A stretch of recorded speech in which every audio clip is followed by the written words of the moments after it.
हम जब भी खाना खाते हैं तो हमारे मुंह में अपने आप सलाइवा बनने लगता है। हमें जो आंखों से दिखाई देता है, हमें जो कानों से सुनाई पड़ता है, हम जो अपने नाक से कोई स्मेल कर पाते हैं या फिर अपने टंग से टेस्ट कर पाते हैं या फिर किसी बॉडी पे कोई भी चीज़ आकर के ठंडा हो या गर्म हो उसका अनुभव कर पाते हैं या फिर किसी चोट का अनुभव कर पाते हैं। इन सारे स्टिमुलाई को हम जो अनुभव कर पाते हैं और उसके अकॉर्डिंग हम उसको रिएक्ट कर पाते हैं, ये सिर्फ और सिर्फ हम अपने नर्व्स की वजह से कर पाते हैं। आज के इस वीडियो में हम इसी नर्व्स के बारे में समझेंगे कि ये कैसे प्रोसेस होता है, ये हमारे बॉडी में कैसे काम करता है, ये हमारे बॉडी में कहाँ होता है। तो आप कहीं नहीं जाइएगा, इस वीडियो को पूरा देखिएगा। ये वीडियो आपके लिए काफ़ी इंफॉर्मेटिव होने वाला है। तो आप सबको मेरा नमस्कार, मैं Dheeraj Kumar. Nerves human nervous system का एक पार्ट होता है। ये जो न्यूरॉन्स होते हैं उसमें डेंड्राइट होता है, उसमें सेल बॉडी होता है, उसमें एक्सॉन होता है। इसी एक्सॉन के ग्रुप को नर्व्स बोलते हैं।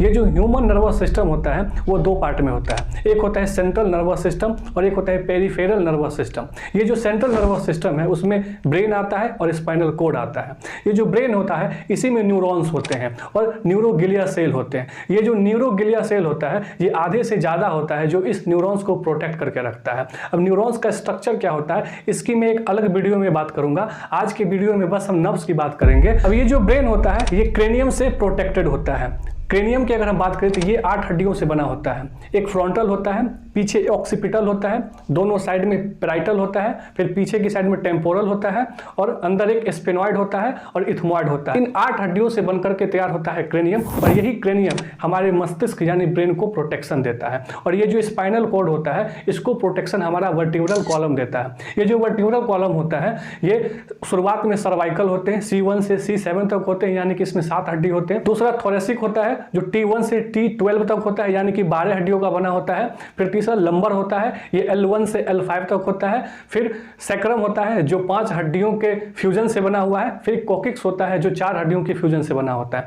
ये सारे वर्टिब्रल कॉलम इस स्पाइनल कॉर्ड को प्रोटेक्ट करते हैं। अब होता क्या है, ये जो ब्रेन होता है और ये जो पूरा स्पाइनल कॉर्ड होता है, ब्रेन से 12 जोड़ियां नर्व्स निकले हुए रहते हैं और ये जो वर्टिब्रल कॉलम है यानी कि जो स्पाइनल कॉर्ड इसके अंदर है उससे 31 जोड़ी यानी कि 31 पेयर में नर्व्स निकले हुए रहते हैं। अब ब्रेन से जो 12 पेयर में नर्व्स निकल रही है उसको क्रेनियल नर्व्स बोलते हैं और जो स्पाइनल कॉर्ड से जो 31 पेयर में नर्व्स निकल रही है उसको स्पाइनल नर्व्स बोलते हैं। और ये पूरा नर्व्स यानी कि क्रेनियल नर्व्स और स्पाइनल नर्व्स इन दोनों को मिला करके जो नर्व्स होते हैं उसको ह्यूमन नर्वस सिस्टम का दूसरा पार्ट यानी कि पेरिफेरल नर्वस सिस्टम बोलते हैं। हम जो आंखों से देखते हैं, कानों से सुनते हैं, टंग से टेस्ट कर पाते हैं, नाक से स्मेल कर पाते हैं या फिर किसी टाइप का स्टिमुलाई को हम झेल पाते हैं या फिर वो ठंडा हो या गर्म हो या फिर किसी तरह का चोट हो, इन सारे स्टिमुलाई को जो झेल पाते हैं ये सारा इंफॉर्मेशन सेंसरी ऑर्गन्स से लेकर के जो नर्व्स सेंट्रल नर्वस सिस्टम के पास लेके जा रहा है उसको सेंसरी नर्व्स या फिर अफरेंट नर्व्स बोलते हैं। अब ये सारा का मन हमारे सेंट्रल नर्वस सिस्टम में प्रोसेस होता है।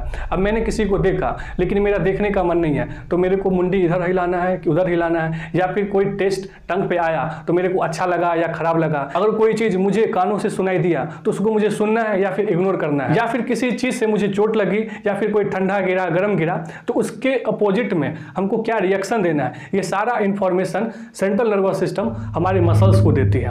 अब ये जो नर्व्स सेंट्रल नर्वस सिस्टम से मसल्स के पास आती है इसको मोटर नर्व्स या फिर इफरेंट नर्व्स बोलते हैं। अब ये मोटर नर्व्स दो टाइप के होते हैं। अगर कोई कमांड हमारे सेंट्रल नर्वस सिस्टम से स्केलेटल मसल के पास जाएगा, स्केलेटल मसल का मतलब है जो हमारे कमांड में होता है यानी कि स्केलेटल सिस्टम से अटैच्ड होता है। अब इस स्केलेटल सिस्टम को कोई इंफॉर्मेशन जाएगा या फिर कोई कमांड जाएगा तो उसको बोलते हैं सोमैटिक नर्वस सिस्टम यानी कि सोमैटिक पेरिफेरल नर्वस सिस्टम, इसको पूरा बोल देते हैं। जो कमांड सेंट्रल नर्वस सिस्टम से इंटरनल ऑर्गन तक जाएगा यानी कि जो नर्व सेंट्रल नर्वस सिस्टम से इंटरनल ऑर्गन तक लेके जाएगा उसको बोलते हैं ऑटोनॉमिक पेरिफेरल नर्वस सिस्टम। ये autonomic peripheral nervous system like जैसे हमारे ईसोफेगस हो गए, हमारे स्टमक हो गए, हमारे लीवर हो गए, हमारे किडनी हो गई, ये सब हमारे इंटरनल ऑर्गन है। तो ये भी तो अपना काम कर रहा है। इन सारों को काम करने के लिए भी तो इंफॉर्मेशन चाहिए, कमांड चाहिए। तो ये सारा कमांड हमारा सेंट्रल नर्वस सिस्टम इसी ऑटोनॉमिक PNS के द्वारा इंटरनल ऑर्गन को देगा। अब हम जब भी चुपचाप बैठे हुए रहते हैं या फिर कोई काम कर रहे होते हैं या फिर टीवी देख रहे होते हैं या फिर आराम से कोई भी काम कर रहे होते हैं,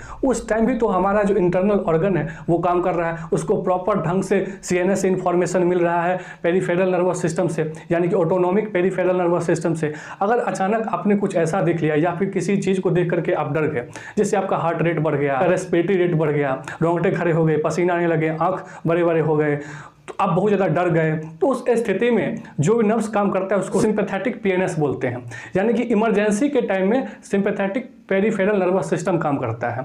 और जब आप रिलैक्स हैं, जब कोई भी काम नहीं कर रहे हैं, नॉर्मल वे में जो इन्फॉर्मेशन हमारे इंटरनल ऑर्गन को मिल रहा है, तो उसको बोलते हैं पैरासिम्पैथेटिक नर्वस सिस्टम, यानी कि parasympathetic PNS, peripheral nervous system. अभी जो सिंपैथेटिक नर्वस सिस्टम है और पैरासिम्पैथेटिक नर्वस सिस्टम है, ये दो हार्मोन से भी इन्फ्लुएंस होते हैं। एक होता है एड्रेनलिन हार्मोन और दूसरा होता है नॉन एड्रेनलिन हार्मोन। इसको एपिनेफ्रिन हार्मोन या फिर नॉन एपिनेफ्रिन हार्मोन भी बोलते हैं। ये हमारे एड्रिनल ग्लैंड से निकलता है जो किडनी के ऊपर रखा हुआ रहता है। अब एक नया कॉन्सेप्ट आया है विसरल नर्वस सिस्टम के बारे में। विसरल नर्वस सिस्टम का बेसिकली मतलब होता है जो सीएनएस हमारा इंटरनल ऑर्गन को मोटर नर्व्स और सेंसरी नर्व्स के द्वारा कंट्रोल कर रहा है, इन दोनों नर्व्स को मिला करके विसरल नर्वस सिस्टम कहा जाता है। आई होप आपको समझ में आया होगा इस नर्व्स के बारे में। अगर ये वीडियो आपको अच्छा लगा हो तो लाइक कीजिए, शेयर कीजिए, कमेंट कीजिए और बिल्कुल इस वीडियो को पूरा तक आपने देखा होगा तो इसको जरूर लाइक कीजिए और शेयर कीजिए, कमेंट कीजिए।